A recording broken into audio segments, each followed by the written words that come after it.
ब्रह्मलोक, तो वहाँ द्वारपाल रोक दिया, कहा यहाँ कहाँ तुम कौन ब्रह्मा आया है? तो ब्रह्मा मेरा बैठा हुआ है। और महाराज हाहाकार मच गया, तीनों लोग 14 भुवन में सब देवता त्राय त्राय करने लगे। तो वह का ही चौपाय है कि कामधेनु तड़पत रहे, ब्रह्मा धरे न धीर, और सब देवता त्राय त्राय करे, हम भी हो यही। एक बात आपको बता देते हैं भारती जी, तुलसी को कोई पौधा नहीं कहे, कोई वृक्ष नहीं कहे, वो तुलसी है, जगत का तारनहारिणी है। तुलसी जो है वनस्पति में उसको गिनती नहीं करे, देवताओं में गिनती करे। उसी तरह से गौ को कोई भी व्यक्ति पशु नहीं कहे। अगर वो पशु कहता है गौ को, तो समझ लीजिए कि वो नालायक है। अगर मनुष्य में यादव परिवार को अगर मनुष्य कहता है तो नालायक है, क्योंकि यादव परिवार मनुष्य नहीं है, ये देवता है सब। क्या ये महाभारत में लिखा है?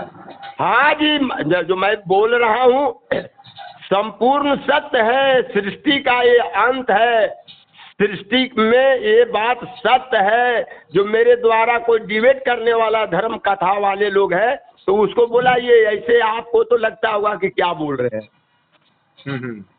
तो ये यदुवंश जो है से महाराज 4 वेद 6 शास्त्र 18 पुराण को निकाल के श्रीमद् भागवत का 10वां अध्याय में यदुवंशी को वर्णन आया है। ये यात्री का अंश से इसका वंश चला है, यात्री से चंद्रमा, चंद्रमा से पुरुरवा, पुरुरवा से गाधी, कोसी, दमगिनी इत्यादि, नेहुस, नेहुस के बाद फिर राजा ययाति, ययाति के 2 पत्नी धर्मात्मा शुक्लाचार्य जी की पुत्री देवानी और राजा वृषपर्वा की पुत्री समिष्ठा, समिष्ठा के पुत्र हुआ अनुपूर्वा वगैरह वगैरह, जो चला गया महाभारत में। जोधा लोग कहलाए और धर्मात्मा कहलाए, और यदु जी और तुर्वसु दोनों जो है, यदु जी पिता को जमानी नहीं दी है, जिसके लेकर इनके गौ का पालन करने को दे दिया गया था डिप्टी राजा ययाति के द्वारा।